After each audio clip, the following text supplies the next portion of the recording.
Are you ready to get casual? Grab your favorite adult beverage or combustible plant and join us for our roundtable TTRPG discussion.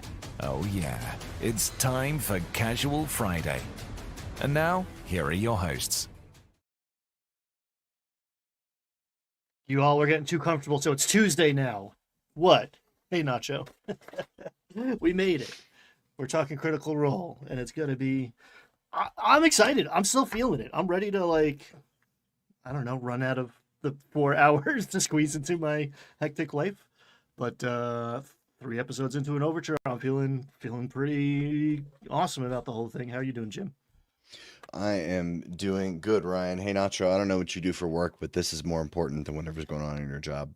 So move that screen front and center, please. Hey, Twin Steel, how you doing? We're talking about Campaign 4, Episode 3, Critical Role. Once again, we're back at you with a very special episode of Casual Friday, not on a Friday. Casual Friday on Tuesday. I hope those drumming boys get away from Strahd. He's a bad influence. He is. He's up to no good. So yeah, we are still in the midst of an overture, which means we have entirely too many people to sit at one table. They're coming, they're going. I'm getting dizzy. The logistics, the management of it all impresses me at some points because they don't even know what's going on at any given moment. They're like, I forgot my iPad.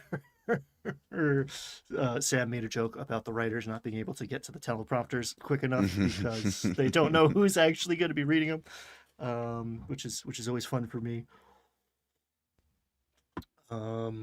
And we saw, not to get too far ahead of ourselves, but I think at the end of this one, we saw the first group break out. We are aware what one of these three tables is going to be. And I've got theories about the other two, but let's start at the beginning. They're doing cold opens, which I like, I think, so far. And we met another of Wikander's definitely evil family sitting there with Tayar sending him out to The get hell of our family contains multitudes. and I forget actually Uncle's name, but he had two dogs, Wrath and Judgment, who he couldn't tell apart. Yeah, I like the Dispel dogs have been featured a couple times now. I feel like that's going to be an important part of something coming up in the future because he's called a lot of attention to the Dispel dogs. There are a lot of people out there including Wizards of the Coast, trying to make marshals cooler because there's a marshal caster disparity in 5e and a smaller gap, but still significant in 5e 2024. And this is why we have weapon mastery now. The other way to balance the scales is to go after those casters. And we've got anti-magic dogs. We've got very robust seeming draconian criminal code about what you can do with arcane magic and what you can't. It's going to be interesting how things play out in a world where magic is not the Swiss Army knife solution to all things. And just as an aside, I would argue that the martial caster disparity is largely a myth. Not nearly as Ooh. sensational a divide as the internet would have you believe. No, the internet would have you believe rogues are bad. So I ignore most of what people are complaining about, at least on Reddit. There was this really kind of perfectly D&D moment where Matt and Travis like pass each other in the street. They're like sniffing each other out and trying to feel like, okay, are we like they had a scene together, but it didn't really go anywhere. And they're like, okay, see ya.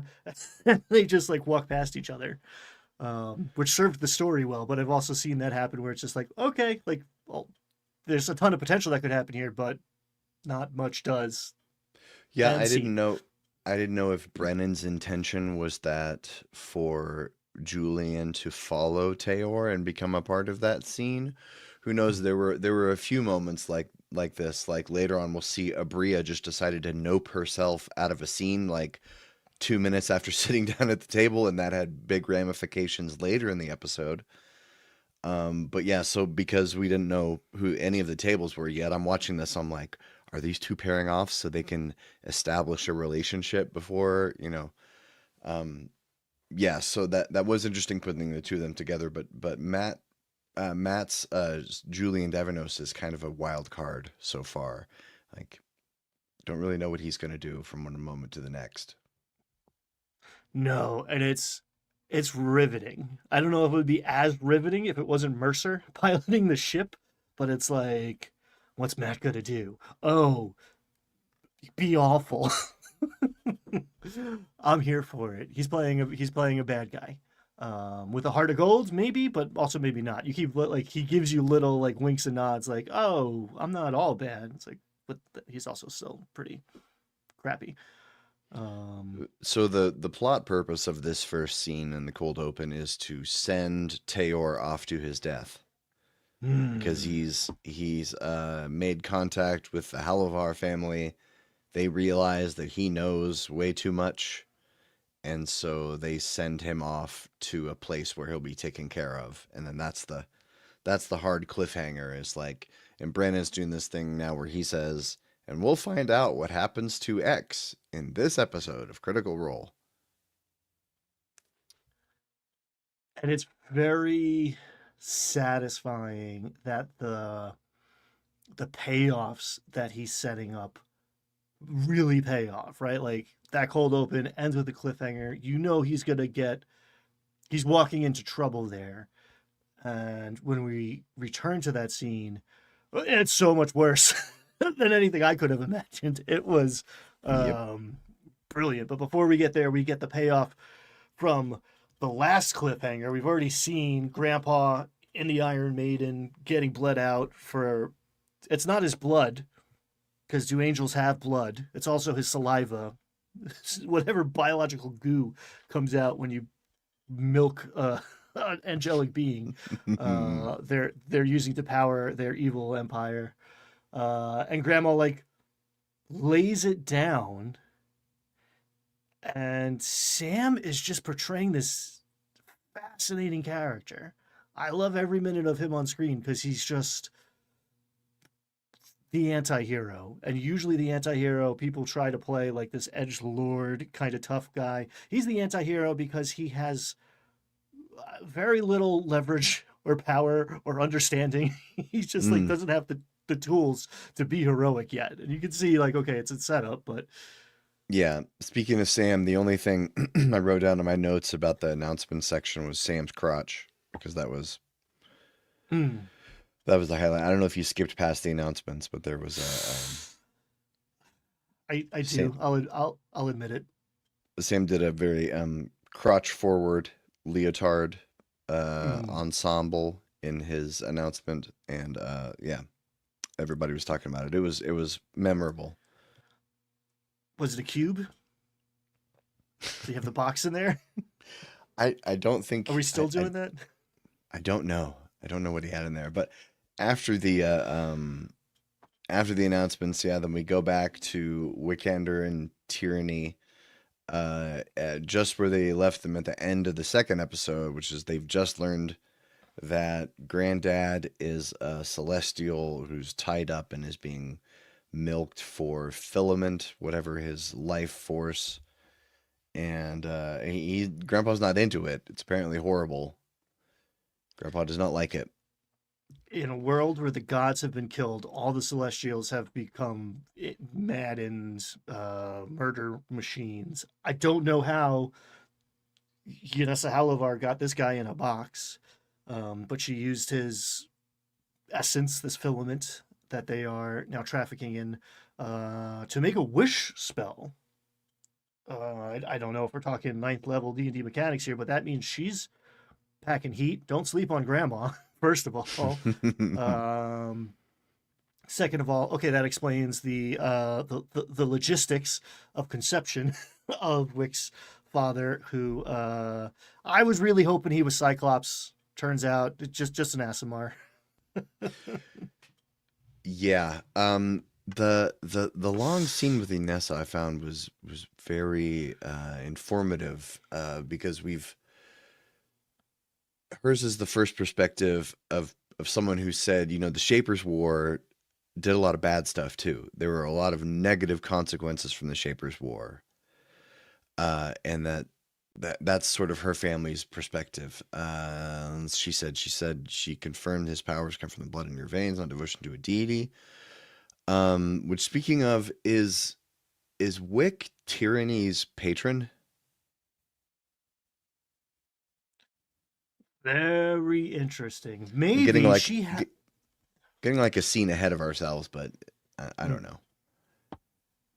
Well, it's all whatever they're on screen. You're like, what is their deal? Because they're both so complex, and some of the best actors at the table in a stacked group of thespians. Yeah. But yeah, this idea that this family were obviously, benefiting from being the elite priests, but they were serving the sun god, who presumably, I don't know much about this Tolkien-esque world, but like the human god of light traditionally is a pretty good dude, right? Like lawful good. So they were apparently one of two families who were like high up in the ranks of serving this god, and they're kind of not super stoked about that god getting got. And yeah, consider the source here, but she's telling us that the world is bad, and we've heard plenty of corroborating evidence so far. We haven't left this city of Dolmakir yet, but it sounds bad out there. It sounds real bad out there. Yeah, and Yanessa is trying to pitch Wick on this idea of faith as a social need. Hmm. As like the people have to have this, and then she used this analogy of like a magical pond, where it's like if everybody comes and drinks from the pond, it's all going to be gone. So what do? You have to set up a rule how it's not okay to drink from the pond, and then that means you can still drink from the pond, and it won't ever run out. But then everyone else knows they can't, and then you can essentially that's how a religion forms. Is you form a religion around we don't drink from the pond. That's our central value. And essentially, it's just a grift to be able to drink from the pond whenever you want.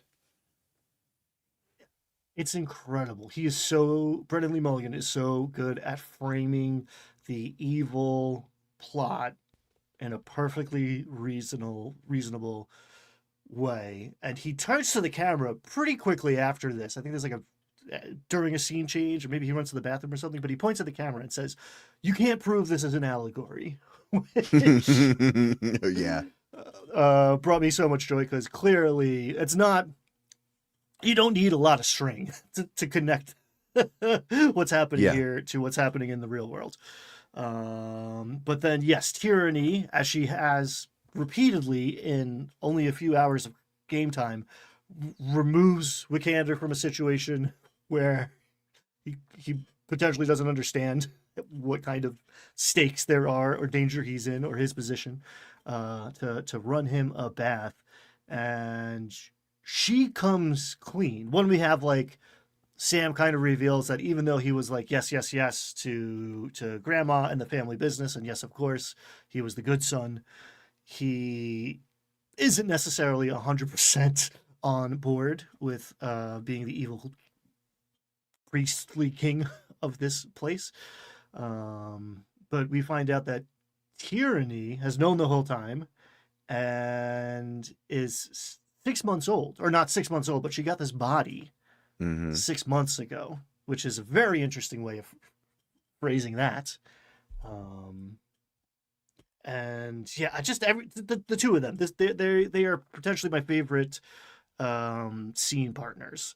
I really enjoy every moment. Whitney was an unknown entity to me when she first showed up, and like, I'm the scamp, goofy tiefling, and I'm drunk. 2 minutes into this episode, I was like, oh boy, this might get old, and she may be my favorite. I was wrong. Oh, Yeah, so we learn that she's bound to him by a contract that was signed 6 months ago, that her maker is receiving filament from the Halovars in exchange for these little demon servants. And she said that he had the power to send her back. So Hmm. either he is her patron, or she's like some kind of summoned, permanently summoned creature, right? So I wonder if she dies, if she fails 3 death saves, if she goes, or if she drops to 0 HP, does she go to some other dimension? There is so much about death in the plot of this Mm, story. I mean, opening with a funeral is great for a lot of reasons. We talked about it with Brad, who suggested doing that a long time ago in an episode with me. And it's a great setup to get everybody together and like high emotion, but it's also very much setting the theme. And more as we go through this episode too, we see that like what happens after you die in a world where you've killed the gods is an open-ended question that Thiazi, who is deceased, was collecting these relics, perhaps had a theory or a plan or was studying them or something. There's definitely that thread.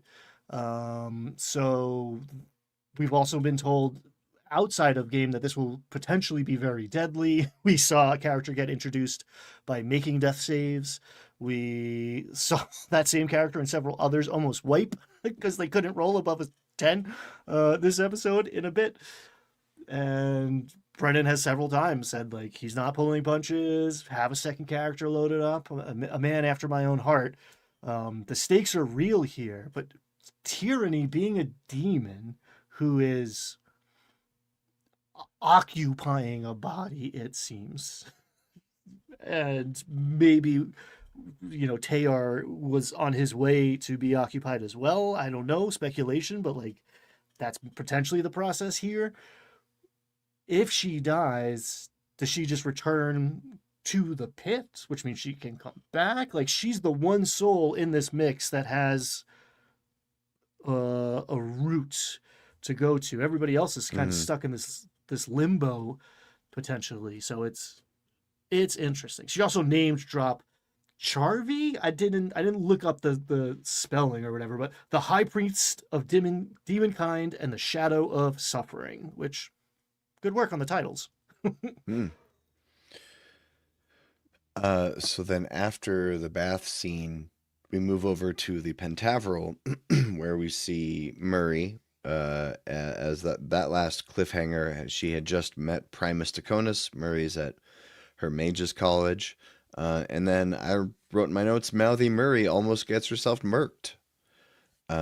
Because she goes full, like, full, if this were not a professional D&D table, if I saw this at the table, I'd be like, okay, this is an ego battle right here.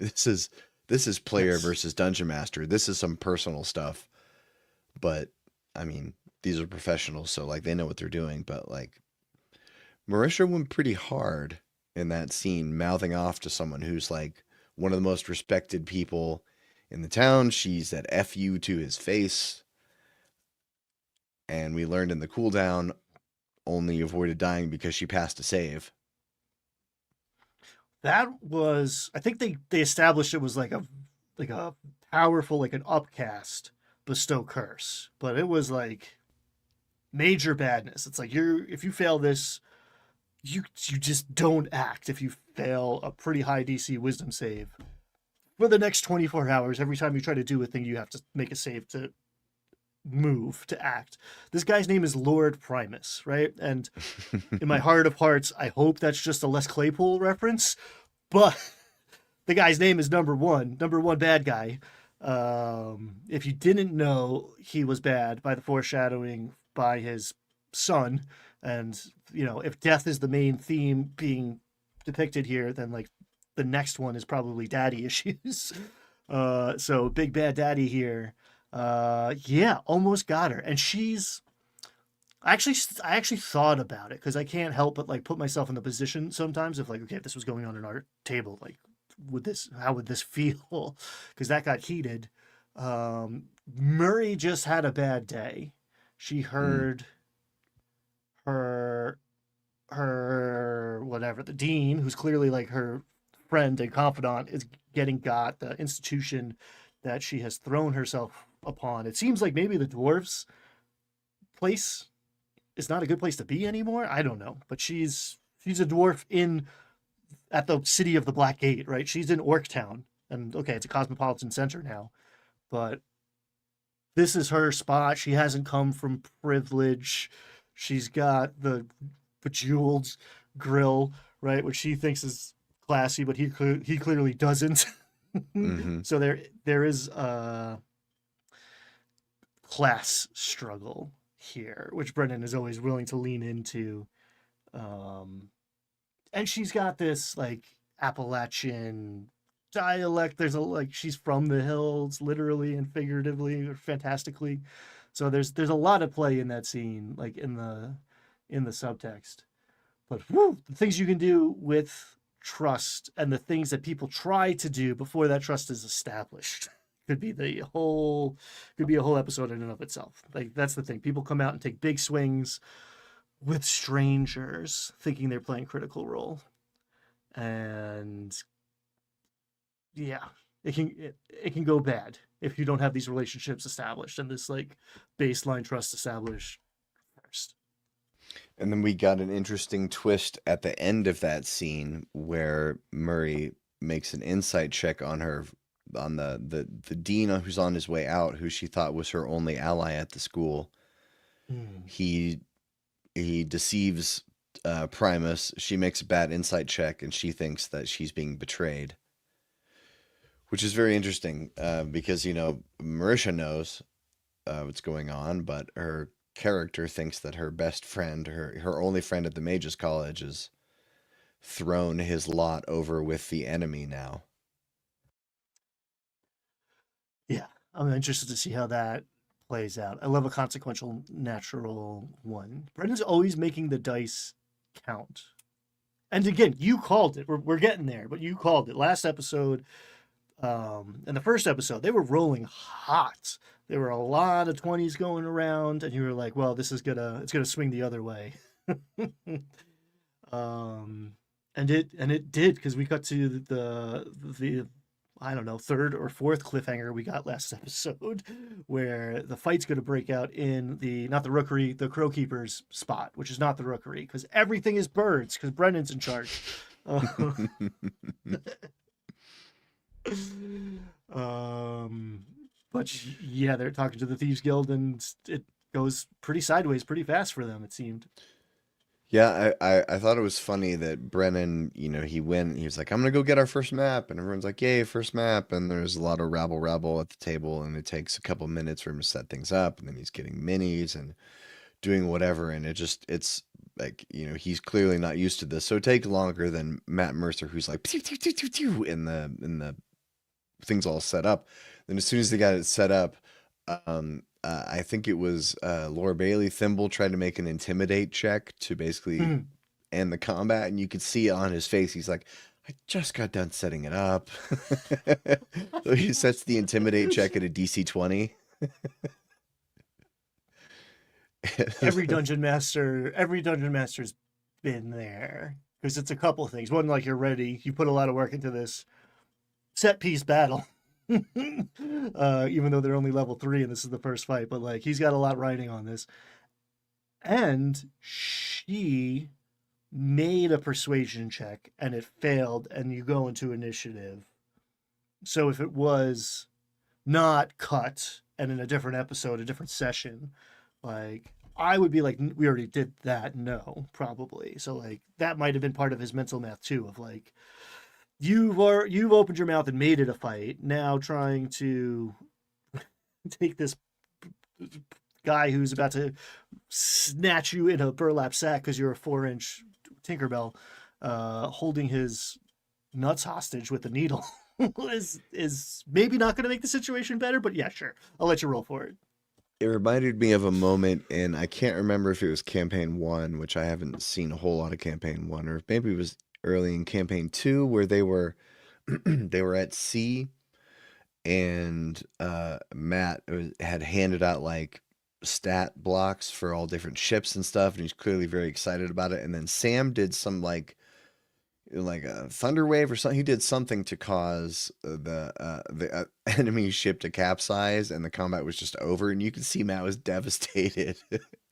And everyone was like, "Oh no, no, Matt, do we ruin it?" He's like, "Nope, it's fine." They made a big deal about it, which made him have to comment on it. He would have just probably they would have just moved on. It would have been fine. But they were like, "Oh, Matt, do you want us to undo it?" And he was like, "Nope." And they were like, "How long did it take you to make these stats?" He was like, "Oh, it was like an hour." I just And made a naval combat mini game. No big deal. poor guy. And we all have been there. Or if you Yeah, haven't, hang sure. in there because you will be. Just like, okay, I guess we're not doing that. Fine, great. So a fight breaks out when they're very much surrounded by crow keepers. And at first, when you see the map, it's hard to tell how many of them there are until, some bad rolls and it becomes their turn. And he's like, 6 guys are going to sneak attack you right now. That's what's about to happen. And they come in and they just wail away. And then fortunately, just in the nick of time, Valus comes crashing through. Ashley Johnson's character comes crashing through the window, pulp action hero style, which is very much Brendan Lee Mulligan's bag. Mm. She comes crashing through the window, swinging her censer, which they've described as a whip. But the last paladin I played, I had a censer that was like that. It did an extra D8 of damage, and it had healing abilities. I don't know if that's the same thing that she has. But Ashley comes through. She kicks some ass. She gets a crit. She kills one person the first round. Second round kills another person. Tells everyone whoosh, whoosh, while she's swinging it, run. And everyone bolts. And Ashley Johnson's Valus is my favorite character, and I Mm. really hope she continues to lean into the weird elf stuff, like the really otherworldly elf stuff. I hope she leans further into it, into being unknowable and strange and a mysterious, pointy-eared assassin. I love that. I mean, I cut my teeth on Tolkien as a young boy, and like elves are from a different place entirely. Like, oh my god, it's an elf. What? Like, I didn't know you guys were real. I thought you were just a story. That's my bag. I really like that, and it's such a fun contrast with you know uh cute, scared Ashley and this like dark, just uh, I don't know. She's a paladin, and she's got like I don't know if she's. I think we're seeing like custom subclasses for most of these characters. At the end of the day, if I had to guess, Probably. we still haven't really gotten much by way of tea leaves on what they're doing. But her guiding bolt used to be, the green mother, this elf shaper, goddess of nature, who is now dead. So her magic is described as like dark and corrupt. And ooh, it's dope. If Poison Ivy was at a funeral, that's what it's giving. uh, so they kept one bad guy from fleeing, who provided them with a bunch of information. Namely, they were there to find. They're looking for Casimir and Sid. Hmm. Tayor's brother Sid, and Casimir, who's just some mercenary buddy of theirs from back in the day. Uh, and Casimir and Sid were both in on the failed attempt to rescue Thiazi, and both of them had been MIA since then.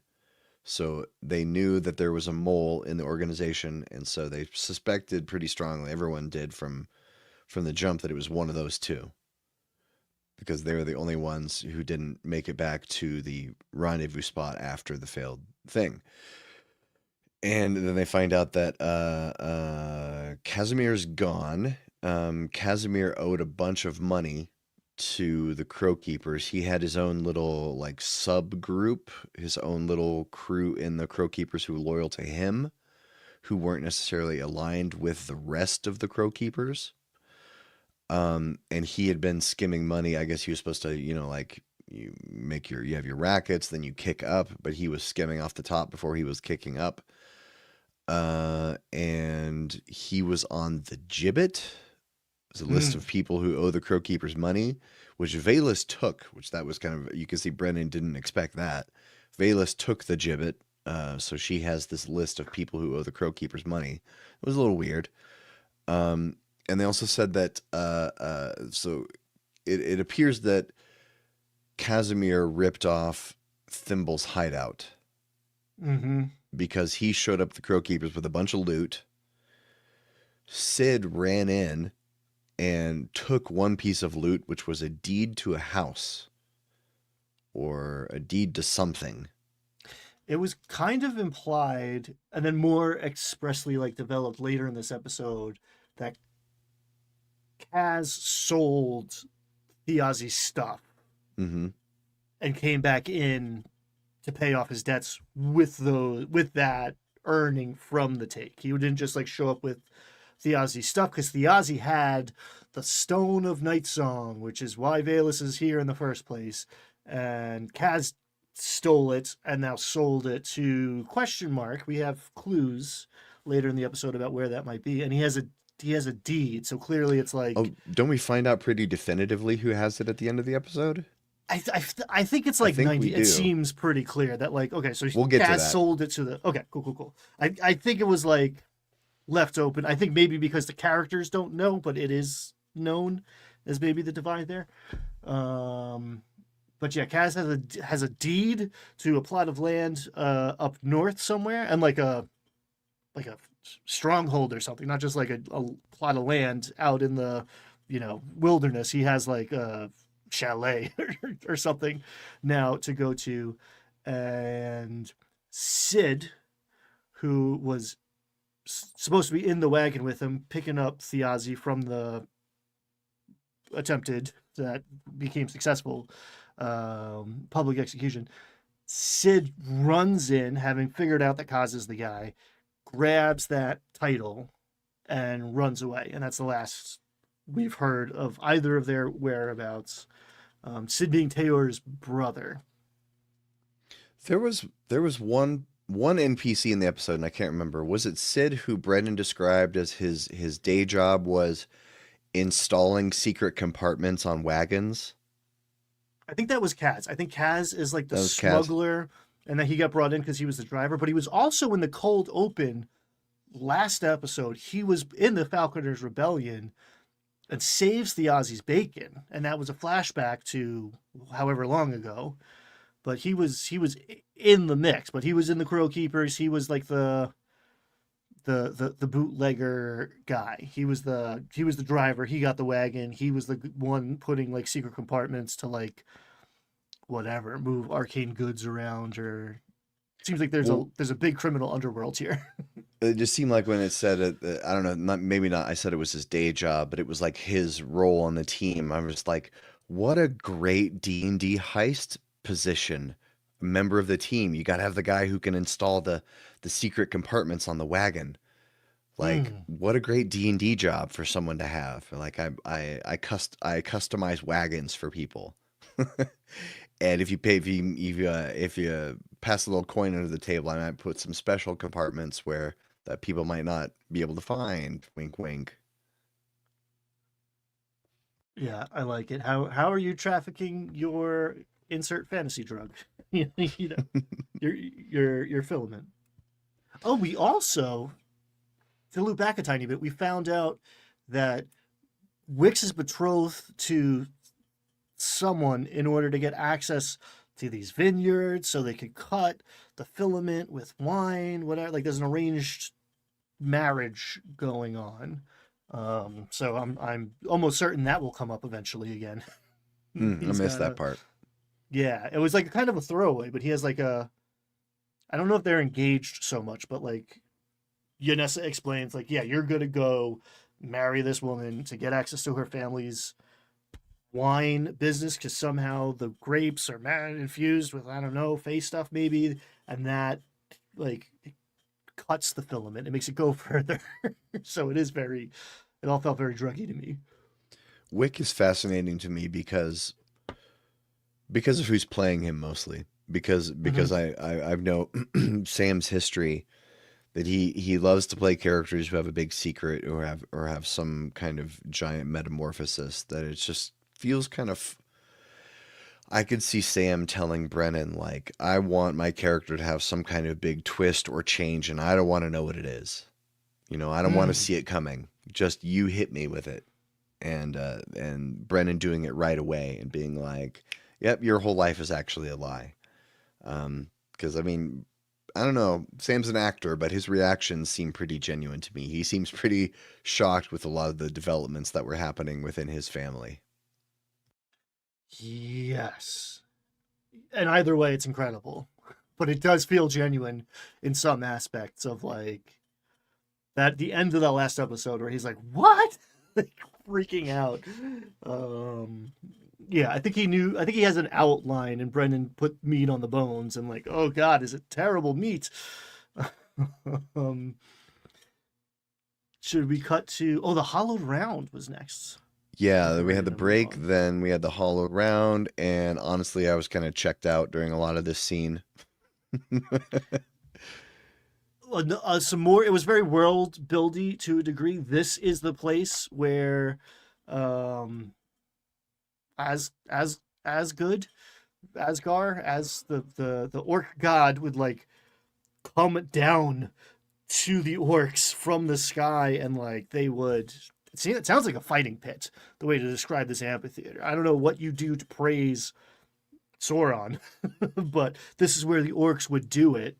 And for the last 70, 80 years since that guy got, or since they declared war on him, at least, this place has been walked away from. This place was hollowed ground to the god that they killed. They didn't come here anymore. It was overgrown.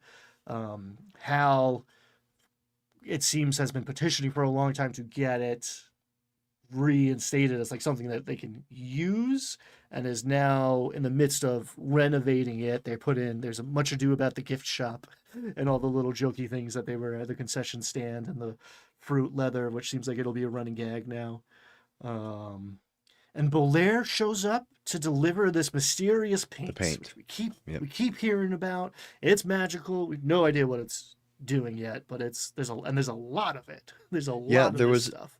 there was a pretty extended investigation sequence where people were making rolls to try to understand it, and Brennan gave that kind of dungeon master code for you're too low level, where Mm. he said, this is some kind of magic you've never seen before, which is code for, ask me again when you're level 5.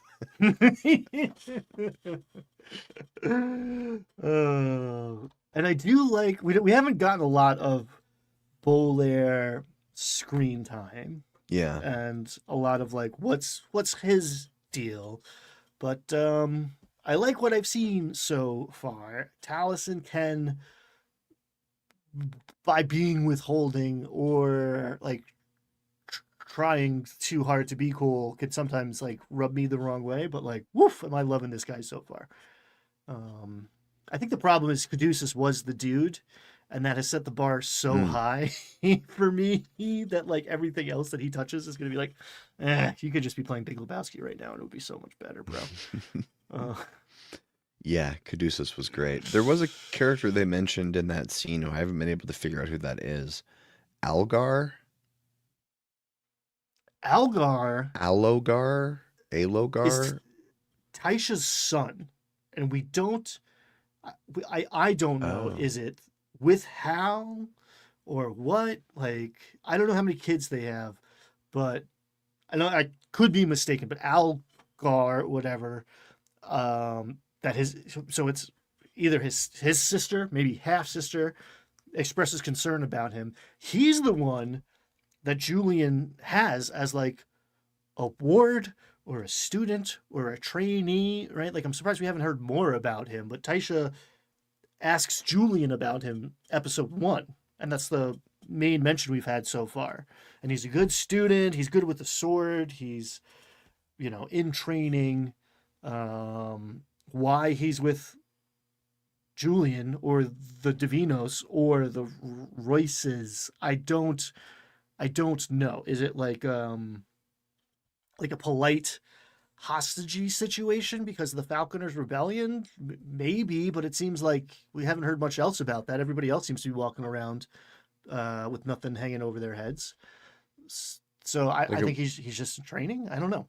like a ward situation, like how Theon Greyjoy was given to the Starks to raise, essentially as Exactly. like, we'll give you our kid and we won't go to war.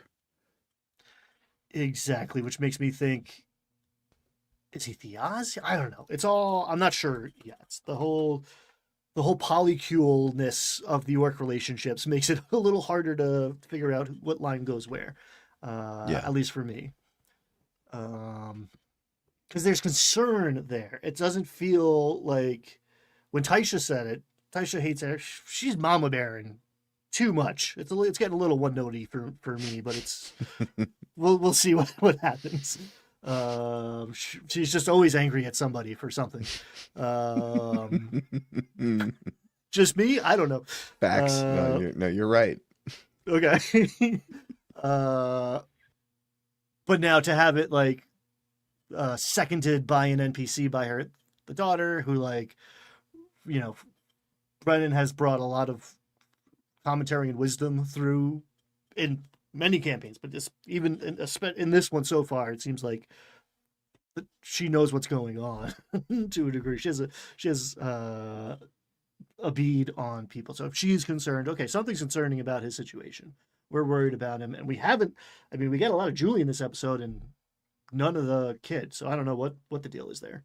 Yeah. Well, then moving on to the next scene at the couturier, which is a word I had to look up, Hmm. which means it's like a combination tailor and clothing designer. It's like you get your clothes from the person who actually makes it, so they customize, which is not a thing. I'm not a never visited a couturier in my life. Most of my fashion knowledge, like the reason I think it's the same root as couture, and I know that not because I'm into fashion, but because I'm into drag, and they're into fashion. Transitive property. Yeah, emphasis on trans. Did Um, you watch Dungeons and Drag Queens on Dimension 20? I watched the first two episodes because Bob the drag queen is like one of my favorites. It's a Bob's big great. roster. Bob is incredible. Yeah, the episodes 3 and 4, it's worth it. I noped out on season 2. I lost interest, but the whole first season's pretty good. Anyway, at the couturier, so Tayor goes in. Travis knows what's up, but Tayor doesn't. He gets hold Mm. personed. Then time passes, and we don't know what happens to him. But then Wick and Tyranny show up, because we knew they knew. Now, I wrote this in my notes that the way Brennan drops characters into scenes is almost Blades in the Dark like, Mm. because Wick and Tyranny knew that Tayor was headed to danger. That had been established before when Anessa was like, "Don't worry, I took care of it," and then they feel like he's in danger. So then there could have been a planning scene. We got to go rescue Tayor. Then there could have been a travel scene where they go to rescue Tayor, but Brennan just skips those two scenes and just drops them right outside. Says, like, this is where you were headed anyway.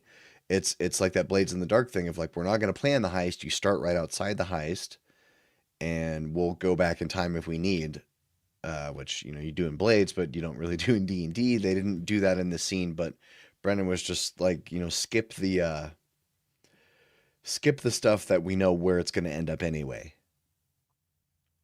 I find that so inspiring. It might be the piece of paper I threw for the gag, but in one of the cooldowns, he said it's an improv like precept of like get to the story, get to the interesting bit. If you know it's coming, just like get there as fast as possible because the cool stuff comes afterwards. And I so often, as a dungeon master, will I won't stop the scene until the players are done with it, which feels polite because I have so Mm-hmm. much control that I have to use it judiciously. But that means it it's falling in momentum before I pick it up. Mm-hmm. Whereas he's just, I don't know if you guys play taps in elementary school, but just like, oh my God, it's the action stays up the whole time because he's not waiting for things to taper off and get less interesting. He's going to the most interesting. If he's saying something, it's to move things forward, and he's not leaving a lot of gaps, which is interesting because coming into this, one of the things we've talked about a couple times is how different is this going to be unedited. We've seen Dimension 20. We don't know what's happening when we don't see what's going on screen. I am never bored in a 4 hour Right. stretch. I'm distracted. There's other things going on. It's hard to give my attention fully to anything because the internet has ruined that for all of us. But damn, it's just masterful, and it doesn't flag 4 hours and 40 minutes this episode was. Like, it's deeply inspiring, and I'm going to carefully try to emulate that more at my tables, I think. No, I It's know. it's hard it's hard to know where that line is where you know at a certain point it's the right thing to do to interrupt a scene if it's Mm. flagging, but it is hard to know where there's that line between like pushing things forward and being rude, or not wanting to be rude at all and letting everyone at the table get bored because no one's gonna flip the switch to push the scene forward.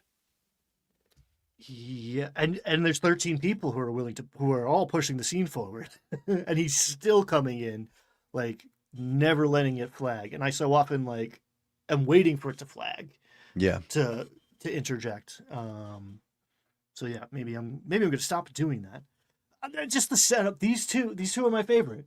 Like, she's telling him how it is because Wix has no idea, and he's Dunning Kruger so far up his own butt that he doesn't even know what he doesn't know. And then he's like, go in first and Announce announce me. me. And it brings the table down. It's just, you're so stupid and pompous at the same time. It's adorable somehow.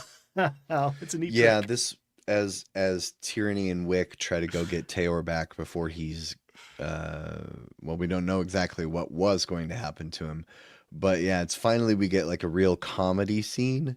The first one in these three episodes, and the comedy is mostly from Sam. It's mostly his, just complete ignorance at the gravity of the situation that he's in. But Taor apparently we found was taken down to some dank cell where they had shears and they were cutting away bits of his shadow, which they don't ever say exactly what would have happened if they'd finished. But one of them said, "You would have had quite a rise come sun, or quite a what? You would have had quite a ride come sunrise. Come sunrise is what he said."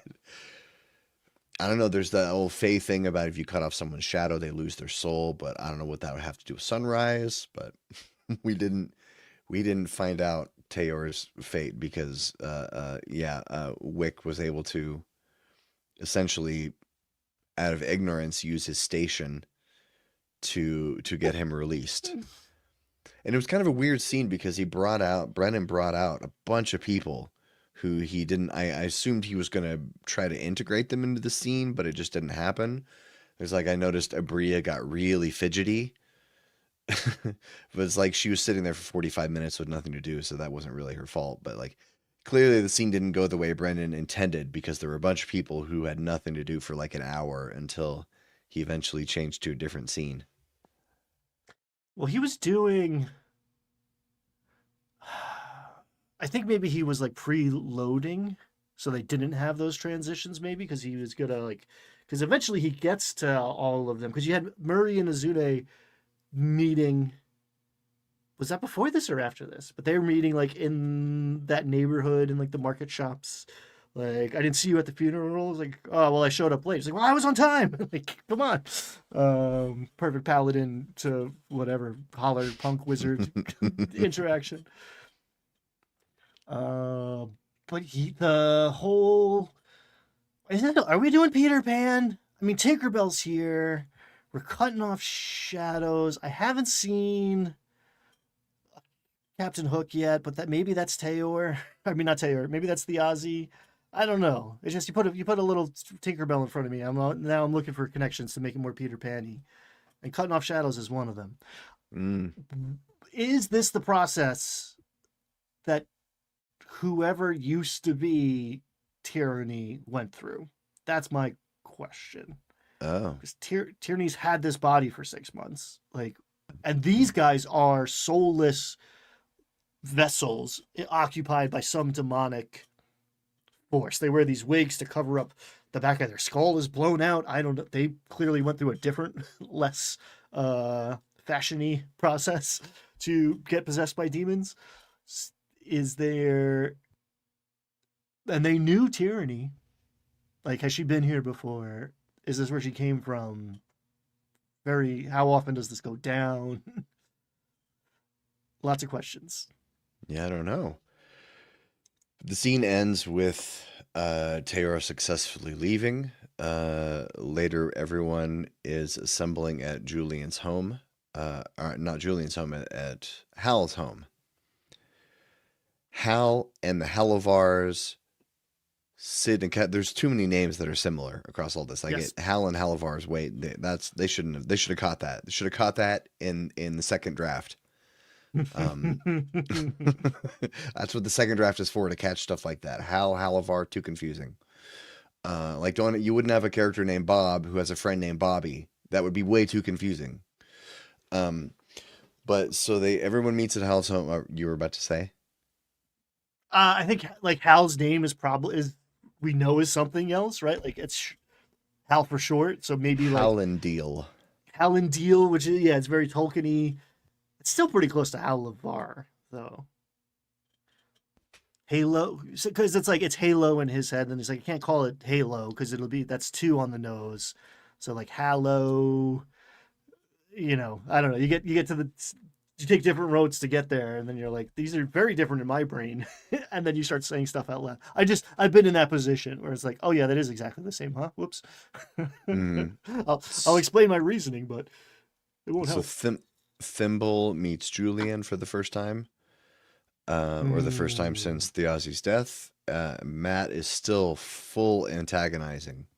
He is still Matt's really going for this.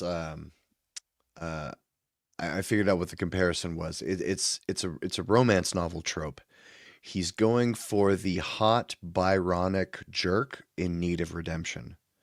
Because you could see it you saw it in the first scene after the funeral, where he wakes up in a brothel and he's got naked limbs draped over him. It's like, that's full on romance novel trope of the guy who's out womanizing when really the love he needs is back home.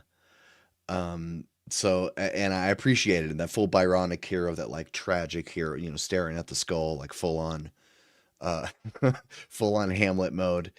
And it's working for me. I think it's working for me. I can fix him. I sure hope this doesn't awaken anything in me. But so now we know that, and Valus knows that the Stone of Night song is fully in the wind, because like the people who took it from the people now gave it to some other people. So now like it's too far removed. And so like we can't just keep chasing the people who we thought had it. And then Taconis is a death-focused house. They spent a long time talking about Octus's familiar, which I thought was weird when it happened, but afterward I was like, oh no, I think that's probably maybe a way to try to connect Ashley and Alex's characters together. The whole like kind of dead thing love. We also learned Pin is Pin Cushion, which is cute. Because I thought it was Pim this whole time. Pin Cushion, and yeah, it seemed like how is that character going to be integrated into one of these groups? And we saw that happening, and maybe it's a little hand wavy, I guess. But she's also she was a follower of the nature goddess. So this like foxy thing, this was her, I don't know, opening to that. A little bit later, she has a moment with a wolf. It seems like nature is her pathway back to like, okay, these people can't be all bad if they have if not friend, why friend shaped, right? Like, Yeah, it seems like Ashley's her end to the campaign is going from I'm just here for the the night stone, whatever it is. That's all I care about, to her starting to realize, no, actually I have a stake in this world. I have a stake in what's happening here because of the elves' weird connection with death that we don't really know yet. mm, Um, so Julian and Octus chatted. Octus passed a deception check to make Julian believe that he was not involved in the Thjazi rescue plot, but he wanted him to go talk to Lady Aranessa. He was saying, "You're in danger," mm. but he wouldn't really explain why. He was just saying, "Your family's looking for you. Let me take you to Lady Aranessa." Then we get to what I mentioned before, where Abria just noped herself out of a scene Hmm. when Taisha realizes that Octus has gone with Julian, and we know how Taisha feels about Julian.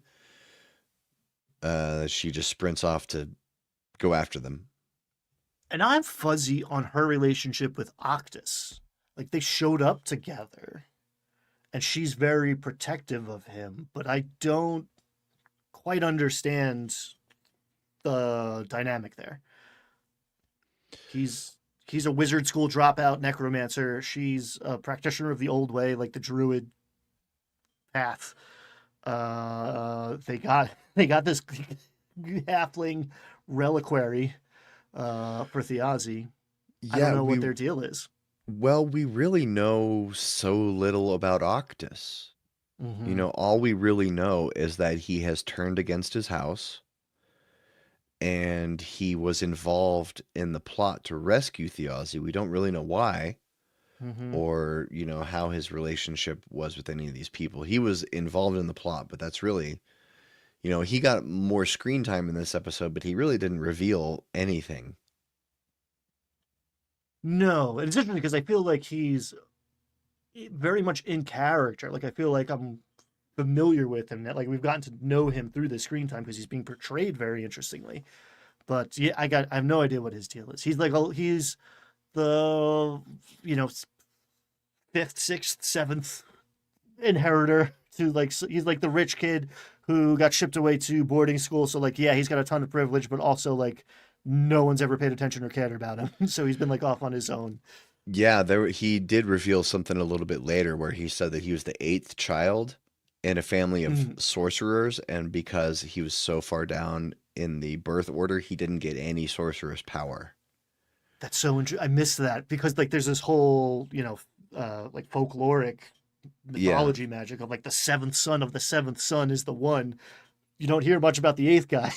Yeah, and he didn't get, so that's why he's a wizard, because he didn't get any magic. And I thought Mm, that's some fun tragic backstory right there, like talk about competing with his brothers and sisters.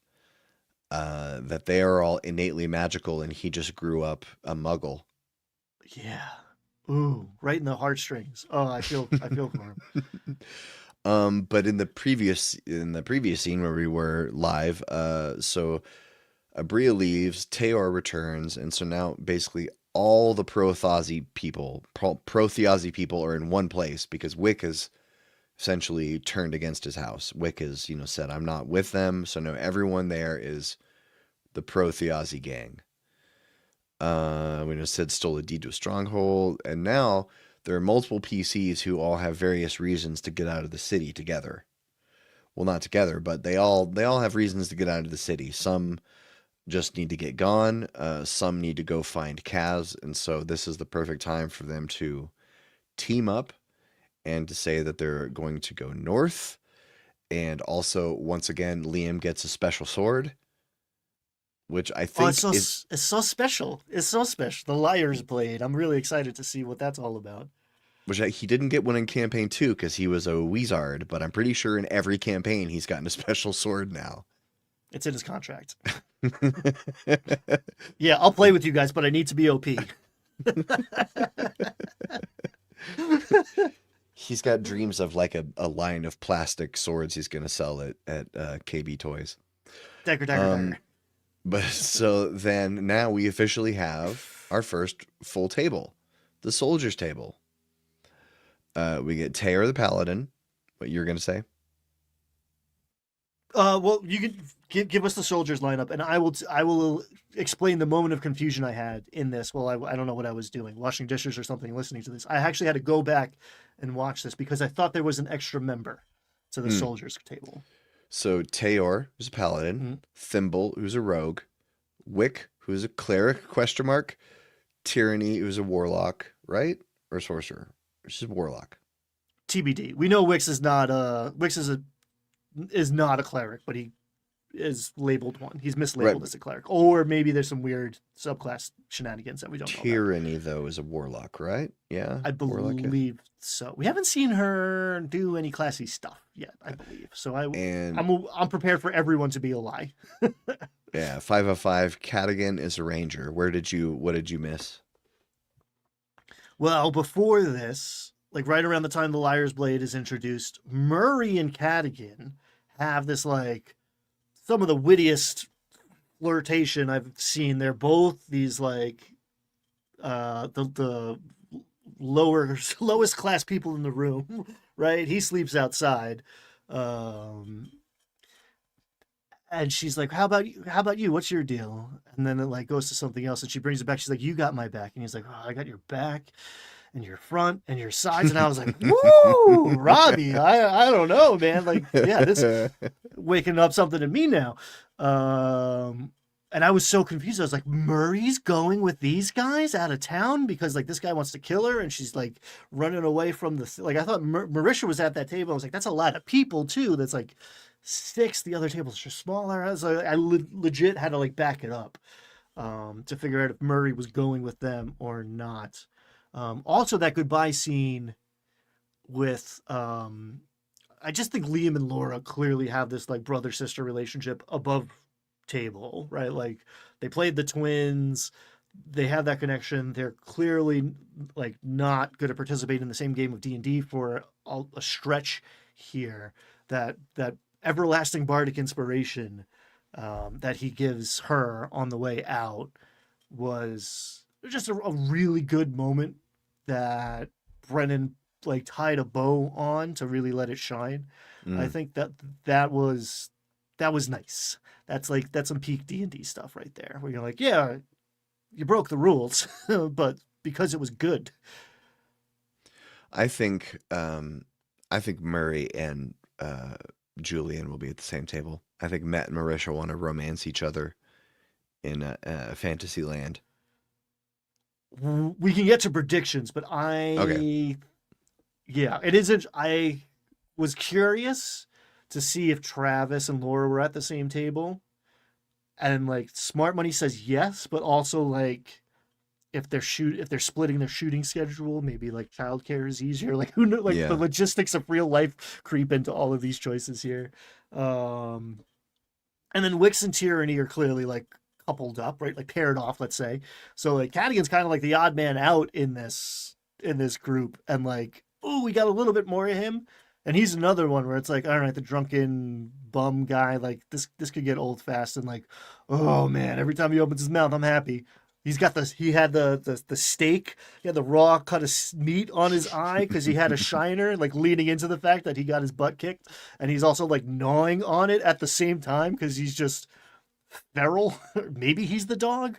Hard to say. He might. There's something weird about the connection with him and his wolf. I forget the wolf's name now. Shoot. Dang. But anyway, they clearly. Nope, I don't have it. I don't got it. I don't got it. You know, with this many people in the cast now, you think Critical Role could probably offer on-site childcare? I mean, Brennan has a kid. They've got to have the money to hire a couple nannies to have on-site childcare. expensive. I don't know what kind of benefit package. Yeah, they're in LA too. It's Who crazy knows out what there. kind of extra insurance you need to have to do that. I'll bet the insurance is prohibitively expensive.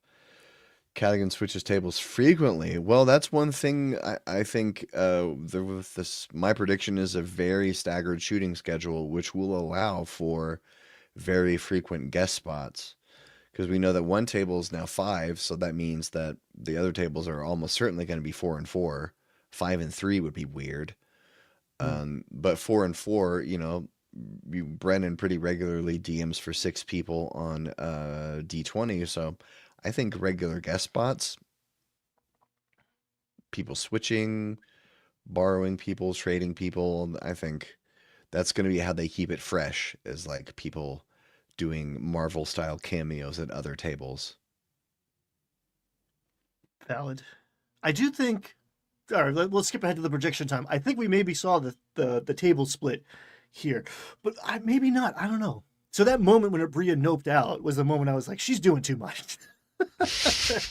uh, um, but maybe those are the four now. So we cut to the um, interesting, not the Royce house, but the Davino's compound. Mm-hmm. Um,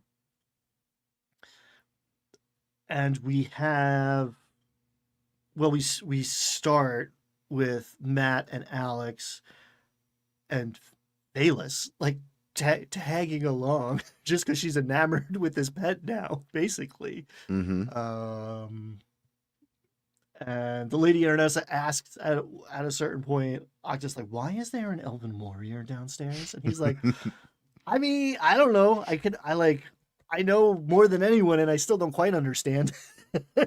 Yeah. um, So it's called the Palazzo Divinos. This I is where like that they're they're just gathering. Italian. I like that it's just Yeah. like, well, hey, we like a wine. It's like, okay. Yeah, there's a house named what Einfassen. Mm, There's some pretty clear real world parallels going on here. You can't prove it's an mhm. allegory though. um, but we're here in this scene because Octus is here to talk to Lady Aranessa for some secret reason that we don't really know why. Basically, she just asks him, "Were you involved in Thjazi's rescue?" And we don't really know why she wants to know, right? Um, her, her whole thing is very interesting because she's his estranged wife, Thjazi's estranged wife. And like they got married. She bestowed a pixie upon him on their wedding day. They were apparently like happy and in love because she's, it's a little kind of reverse Princess Diana story for a little bit, and then he declares war on all of the nobility, and apparently that made it hard for them to stay together. But we don't. She came to the funeral. She was super sad. It's very complex. We yeah. don't 1,000%. I don't think it's cut and dry how she feels about Thiazi and by extension all of this. Like she didn't want him to die. That was clear. So here we are. She, maybe she's on team. Don't like get him out of town, and she wants to know what happened. I don't know what her. Well, we do get. She drops some major lore. We do get the kind of the relationship of the Royces and Octus's clan, their family. The Royces have a house on like the border of Fairy in this like golden orchard. They have a castle there. The doors to Fairy have closed. We keep hearing about that. That has caused Thimble to start aging. There's ramifications to that. In this episode, we find out the doors to Fairy have closed because the realm of death is overflowing with souls because they have nowhere to go for the last 70 years since the Hell is gods are full. dead. Hell is full and overflowed. It pops out almost almost pierces the heart of Fairy. And I don't know if that's poetic language or potentially like literally true, but Fairy almost gets God. So they're like, nope. And they've shut the gates of Fairy, which has caused their holdings in Fairy or on the edge of Fairy to die. I don't know what sort of magical goodness they were getting from this golden orchard, but clearly that brought them wealth and power. Um, Octus's family, the Taconuses, have the mirror image. They have a place on the borders of death, which explains how, yeah, they're the bad guys, huh? Yeah, and all of this sort of recontextualizes Thiazi looking for all of these ancient artifacts because they seem death focused, everything that he was looking for, and so we didn't really know what Thiazi was doing. We didn't really know why he was killed. We didn't really know what he was doing to get himself killed, and we didn't really know what his goals were. I'm sure it had something to do with liberation about the five major houses, but we don't exactly know. But it probably had something to do with the gates of Fairy being closed and hell being full, and that being a big problem. If you don't keep your hell running clean and it overflows, then you're going to have leakage, which is a problem. Seems bad. Seems bad. I don't know what you do Yeah, about that. I don't seems know who you bad. call for that one. And I mean, Danger, we like talk about high fantasy. Like opening, the gods are dead. Like, I mean, we didn't think it was a big deal when we gave them stat blocks, but turns out, whoopsie, now we have to deal with the ramifications of killable gods.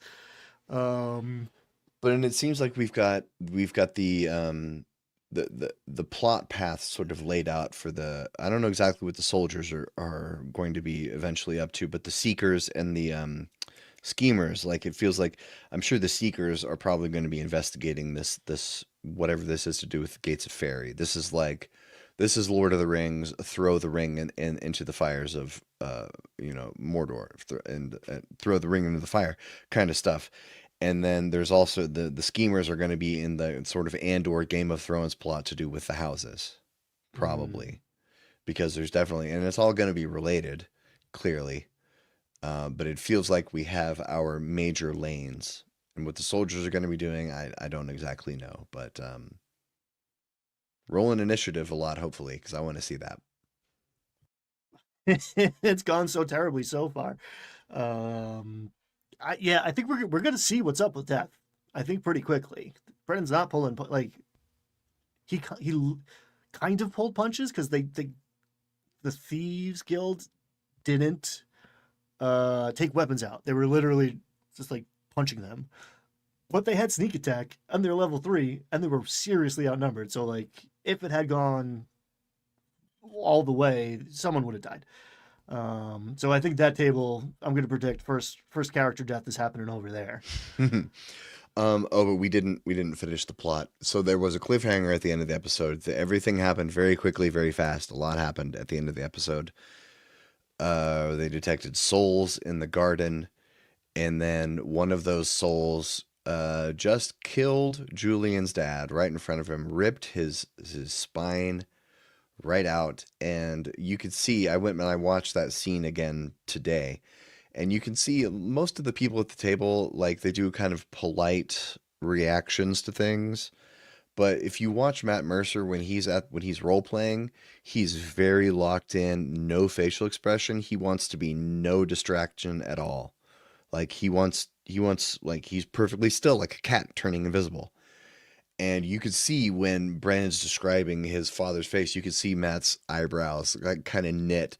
And like his mouth is perfectly still, but his eyebrows just kind of like knit, like, oh God, what's happening?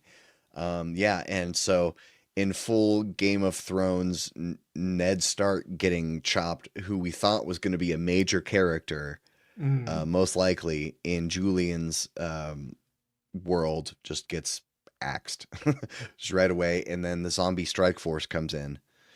Um, and then so they said Octus's brother has the stone, which is implied as the Night Stone, because Mm. this is where it seemed like we got confirmation now that the Taconuses bought the loot from the hideout from Casimir because they have the stone. because they go in, the zombie strike force goes into the room with Lady Aranessa and Octus, and they say he holds up the black stone and says, "Put him on the table, open him up, and we'll put this where it belongs." So they're going to shove the stone up his butt, and that's bad, probably. Or good. I don't know. Maybe I don't know how you become a sorcerer in this world. Good news, it's a suppository. The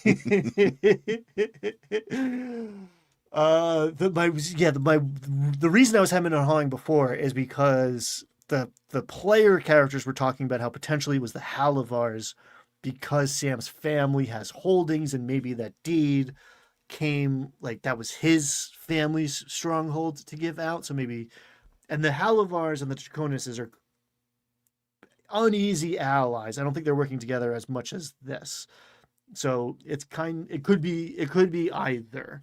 I think you are correct, but going into that scene, I thought the Halavars had purchased Thiazi's stuff, but Grandma does say in the beginning of somewhere in the first episode that the Draconuses called this shot on Thiazi, that Thiazi has to die because of the Draconuses. So maybe, yes, they do have the stone. Are they going to, what happens if they put it inside of Octus?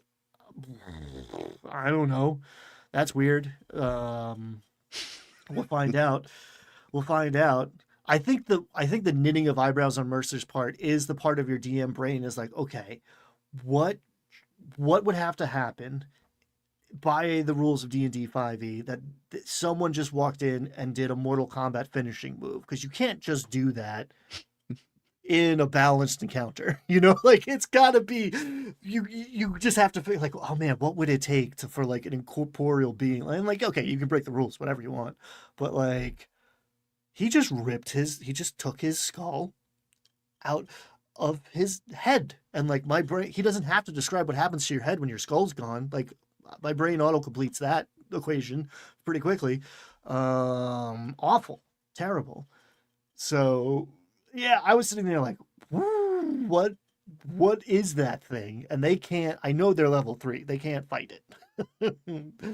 God dang, we did skip over. Speaking of romance novels, the wolf and the elf making eye contact across the city, and the baleful howl and the awakening. Like my heart starts to beat for the first time in forever. Like just this whole, they're on like different sides of, it feels like law and chaos or whatever, God and like godless path, but they're both nature vibes. And therefore these antagonistic forces coming together, that the heat he put beneath that made me think that, okay, they're moving forward together. This is the Seeker's Table, these four. Because I don't know where Valus fits anywhere. So, Chat was saying she's probably a soldier based on like her character art, her makeup. We thought she would be a soldier, which like I was partial to that theory, but like, okay, she's not. She has this connection with Octus. Taisha has this connection with Octus. It seems like they're a group. I don't know where Mercer fits either, really. But like again, Abria's yelled at pretty much everyone so far. But I think the established hatred of Julian and Taisha, there's a lot of meat on that bone, a lot of places that could go. I wouldn't be surprised if they're sitting together for a stretch.